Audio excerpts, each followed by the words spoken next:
England کی رانی ملکہ Elizabeth نے زور لگایا، کچھ نہیں ہوا۔ تتاریوں نے زور لگایا، کچھ نہیں ہوا۔ منگول ہم سے ٹکرائے، کچھ نہیں ہوا۔ جب سارے ہتھیار ختم ہو گئے تو پھر آخر میں آ کے جب جن دنوں میں بھارت میں انگریزوں کا قبضہ تھا، یہاں پر انگریزوں کی حکومت تھی، تو ایک کمیشن اپوائنٹ کیا گیا، ایک کمیٹی بنائی گئی کہ یہ جو مسلمان ہیں یہ بھارت کی آزادی کے لیے کیوں لڑتے ہیں، ان مسلمانوں کے پیٹ میں کیا درد ہے، یہ کیوں اس دیش کی آزادی کے لیے ہندوؤں کے ساتھ، سکھوں کے ساتھ، دلتوں کے ساتھ، یہ تین بڑی قومیں اس وقت یہاں وجود میں تھی کہ یہ مسلمان اپنے ان ہم وطن بھائیوں کے ساتھ مل کے انگریز کے خلاف کیوں لڑتے ہیں۔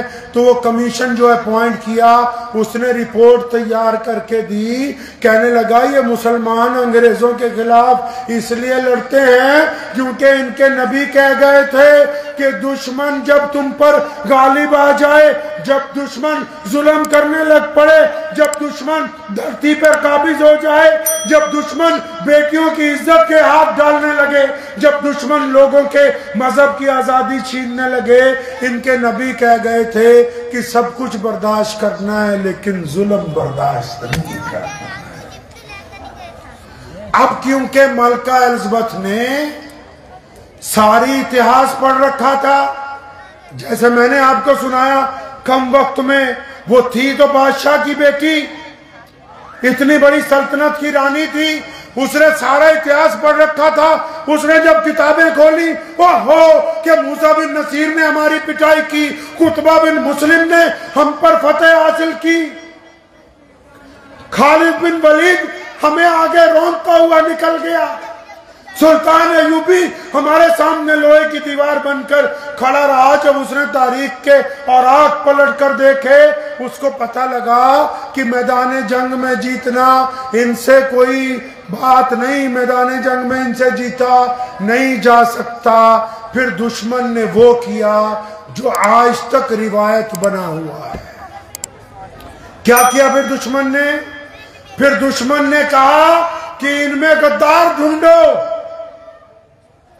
غدار تلاش کرو، ان میں غدار کیوں تلاش کرے؟ انہوں نے کہا کہ اگر کوئی گھر کا آدمی ان کے خلاف بغاوت کر دے تو ہو سکتا ہے کہ یہ ہماری دشمنی چھوڑ کے پہلے اپنے صاحب نے بھی آپ کو بتایا کہ مرزا کانا تھا۔ اب کئی دانشور آج تک سوچتے ہیں کہ یہ انگریزوں کو کوئی چاجدہ بندہ نہیں ملیا، انگریزوں کو کوئی ڈھنگ کا آدمی نہیں ملا اس وقت۔ وہ مرزا قادیانی تھا بھی کانا، تھا بھی پیچس کا مریض، تھا بھی لولا لنگڑا، تھا بھی جاہل، تھا بھی ان پڑھ، تھا بھی کوئی بڑا مشہور آدمی نہیں۔ کچہری کے اندر ایک چھوٹا سا ملازم تھا انگریز کے۔ ارے انگریزوں کو کوئی اتنا بڑا آدمی، کوئی دانشور اس لیے نہیں ملا کیونکہ اس دور میں بھی اور آج بھی، سنو دل تھام کے مسلمانوں، اس دور میں بھی 1884 میں، آج بھی 2024 میں، اگر کسی کو ہم میں کوئی غدار تلاش کرنا ہے تو کوئی اندھا کانا جاہل تو مل جائے گا، کوئی غیرت مند مسلمان غداری کر نہیں سکتا ہے۔ یہ کانا اس لیے ملا، بندہ ہی کوئی نہیں، بے کس کو کھڑا کریں، سرکار کس کو بنا کے پیش کر دے کہ نعوذ باللہ یہ جھوٹا نبی ہے۔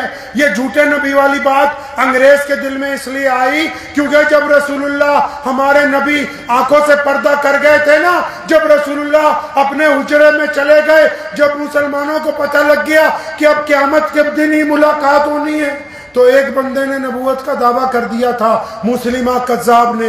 اس نے کیا سوچا تھا پتہ ہے؟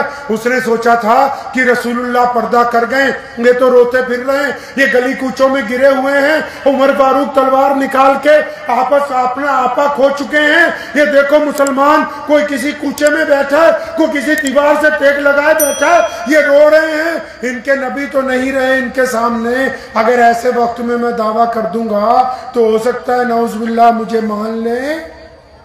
اور پھر جب اس مردود نے دعویٰ کیا تھا نا تو پھر سیدنا ابو بکر صدیق اس حالت میں کہ جب ہماری سلطنت بکھرنے کے دہانے پہ تھی، اس حالت میں کہ جب مسلمان غم سے نڈال تھے، اس حالت میں جب ہمارے پاس ساز و سامان نہیں تھا، اس حالت میں جب ہمارے پاس مال دولت نہیں تھا، اس حالت میں جب انہوں نے دیکھا کہ ایک بندے نے میرے نبی کی شان کے اندر مقابلے میں اپنے آپ کو نبی بنایا، مولانا نے آپ کو بتایا کہ شیشہ پلائی ہوئی دیوار کی طرح صحابہ اٹھے، سارے کام چھوڑ دیے، فرمایا پہلے اس مردود کو اس کے انجام تک پہنچائیں گے کیونکہ ہم سب باتیں برداشت کر سکتے ہیں، محمد رسول اللہ کی شان میں بے ادبی برداشت نہیں کر سکتے. تو انگلینڈ کی رانی نے پڑھ رکھا تھا کہ جب ان کی سلطنت، ان کا دین ڈول رہا تھا، ڈگمگا رہا تھا، اس وقت جب ایک بندے نے نبوت کا دعویٰ کیا، یہ سارے کام چھوڑ کے پہلے اس کے پیچھے لگ گئے. اس کی بات سمجھ میں آ گئی، کہنے لگی یہ بھارت کی آزادی میں یہ جو بڑے بڑے مولانا شاہ ولی اللہ محدث دہلوی جیسے، یہ مولانا رحمت اللہ کرانوی جیسے، یہ شیخ الہند مفتی محمود الحسن جیسے، یہ مولانا قاسم نانوتوی جیسے، یہ سید عطا اللہ شاہ بخاری جیسے، یہ مولانا حبیب الرحمن لدھیانوی جیسے، ان کو سمجھ میں آ گیا یہ اتنے دھاکڑ لوگ جو ہمارے پیچھے لگے ہوئے ہیں، اگر ان سے پیچھا چھڑوانا ہے تو کوئی غدار پیدا کرو. بات پلے پڑ رہی ہے نا؟ بس 5 منٹ اور لوں گا انشاءاللہ تعالی. تو پھر ایک غدار تلاش کیا. کس کام کے لیے؟ اس کام کے لیے کہ تو نعوذ باللہ جھوٹی نبوت کا اعلان کر، ہم تیرے اشتہار چھاپیں گے. اس دور میں جب پرنٹنگ پریس صرف انگریز کے پاس ہوتی تھی، ہم مسلمانوں کو بتائیں گے کہ نعوذ باللہ یہ تمہارا نبی آ گیا، تو پھر جتنے بڑے بڑے مسلمان مولوی ہیں وہ انگریز کا پیچھا چھوڑ کے تیرا رگڑا لگانے کے لیے آ جائیں گے. یہ جو قادیانیت ہے، یہ مرزا غلام کانا جو تھا، یہ در حقیقت ختم نبوت کے خلاف اس نے سازش اس لیے لڑی کیونکہ یہ انگریزوں کو بھارت میں طاقتور کرنا چاہتا تھا. اور اس وقت میں آج بھی کسی کی سرکار آ جائے نا، سوچتا ساری پاور ہی میری. تو اس نے سوچا کہ میں انگریزوں کے ساتھ ہوں تو ساری پاور ہی میرے پاس ہے. انگریز سپاہی ساتھ میں لگ گئے. 1857 کی جنگ آزادی ختم ہوئی تھی، ہزاروں مولویوں کا قتل ہوا تھا، ہزاروں لوگوں کو پھانسی ہوئی تھی. تو ایسے دور میں اس کانے کو نبی بنا کے لائے. اس کانے کو جب نبی بنا کے لائے تو حضرت مولانا شاہ محمد صاحب لدھیانوی رحمت اللہ علیہ کے ایک بھائی تھے، حضرت مولانا شاہ عبداللہ لدھیانوی رحمت اللہ علیہ، بہت بڑے بزرگ تھے. ان کا انتقال سہارنپور بائی پاس پہ دبنی والا مدرسے کے سامنے پیٹرول پمپ کے ساتھ جو چھوٹا سا قبرستان ہے وہاں ہے حضرت کی قبر. تو وہ اس وقت لدھیانے میں قادیانی اپنے چیلوں کے ساتھ آیا تو اس کو دیکھتے ہی فرمانے لگے، فرمایا تو مرتد ہے. تو پورے شہر میں شور مچ گیا، بھی اتنے بڑے ولی ہیں.